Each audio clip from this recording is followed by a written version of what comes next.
Hello everyone, my name is Edward James Tagg. I'm a therapist. I'm just looking at my notes here. Psychotherapy, problems and solutions. Let's see if we can nut some things out and understand what's really going on in the world of psychotherapy today for clients and for therapists alike. So one of the early problems for psychotherapists is obviously inexperience. When they come out of their training,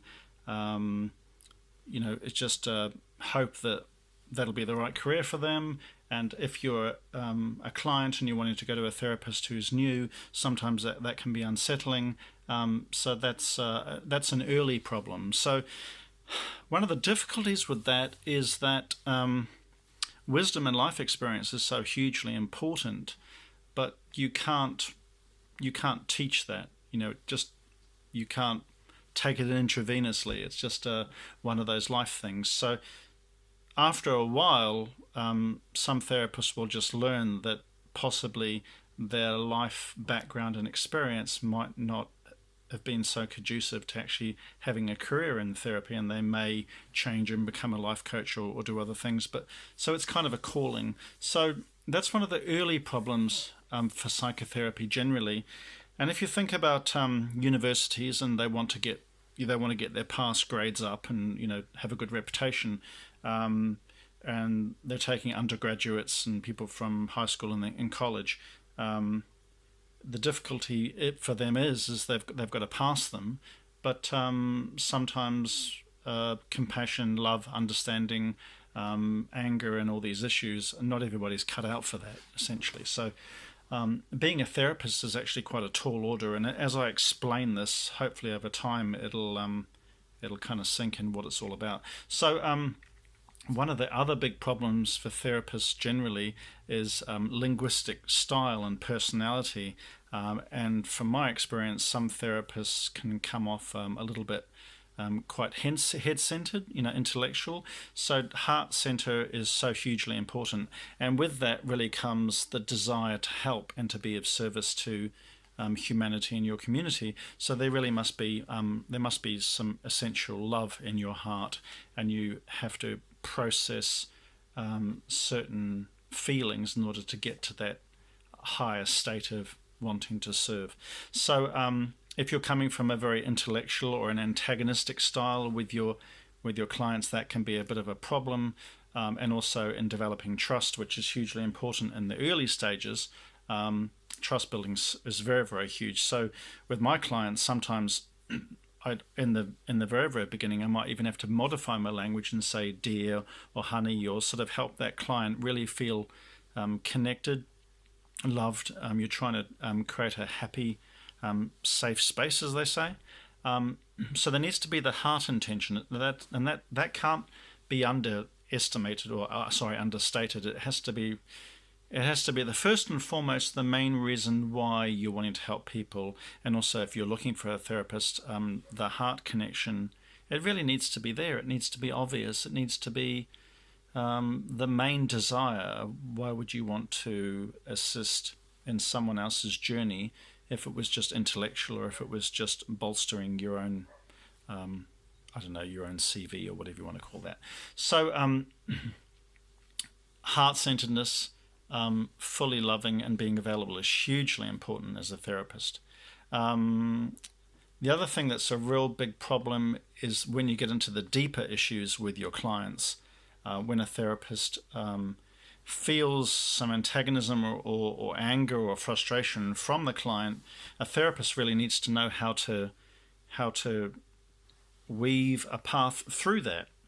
And the only way they can really do that is if they understand their own anger. So they have to have had a history, and it's kind of what they call the path less traveled.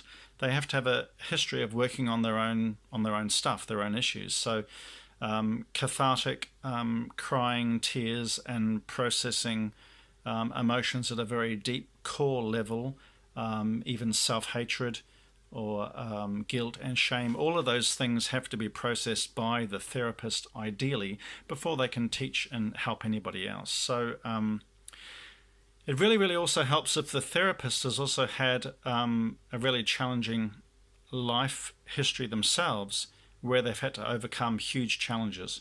So if your therapist is sort of comfortable, middle class, academic, with not much life experience, that can be a problem. So on the other side of it, a working class or someone from a really suffering or a hardship background who has a lot of life experience and has learnt to overcome that and risen above, sometimes that can make a far better therapist. That's just in my opinion, by the way. So compassion is huge. You can't just go on a Buddhist retreat, for a weekend and sit in silent meditation and come back and say, oh, I've learned compassion, I've got compassion now. So it's something you learn through developing compassion and kindness towards your own suffering and your own inner child. So talking about inner child is hugely important. I work as an inner child therapist and a hypnotherapist, and I suppose I would call myself a transpersonal therapist, but I'm not coming from a humanistic background necessarily, because I love working psychodynamically. So inner child processes are hugely important. Freud managed to try and find methods of delving into the subconscious through dream interpretation and through hypnosis and what have you. But there are more up-to-date advanced techniques in understanding subconscious processes, and I mostly diagnose through watching the breath, breathing in my client. I can anticipate and see what they're feeling. And also I use other methods of going in and out of sleep early in the morning for myself, and I train my clients how to understand their subconscious processes. But I suppose in the final analysis, where I'm really coming to is that what for me makes a really good therapist, as I've already said, is love, being heart-centered, having a desire to really, really benefit someone's life. And then when you take your client on this road less traveled, this journey, first comes awareness, and then they even learn and understand that they have choices, that some of the circumstances that have happened throughout their lives have some kind of meaning and some kind of purpose. It's not just random events happening. I give them insights into that. So if you can help your clients get greater insight as to the whys and the wherefores behind stressful life events, you can help them find a purpose, essentially. So purpose and meaning is hugely important in therapy, hugely important in self-development, and hugely important in growth. And if you can't understand your life in a larger context, and that larger context is essentially love, and then it becomes spiritual. So leading a client to full awareness helps the client also have some larger meaning towards the processes of the universe, people, and unity, and the essence of how we're all interconnected in some way, and how we're also historically placed in the woven tapestry of this planet's evolution. So there are some spiritual levels of awareness and understanding in therapy also that progress at the later or the advanced stages. So some therapists don't want to go there, and that's okay. I'm fine with that, but that's just how I work personally. So what I'm trying to bring to attention in this very short video is some of the problems and solutions. And I would say some of the problems today are about heart, about connectedness, about authenticity, about being truly available, about finding meaning, about helping others find meaning, and connecting, and hopefully having a belief that we're all on a journey doing this together. So there has to be a warmth, there has to be a desire to really want to benefit someone's life, and also a humility.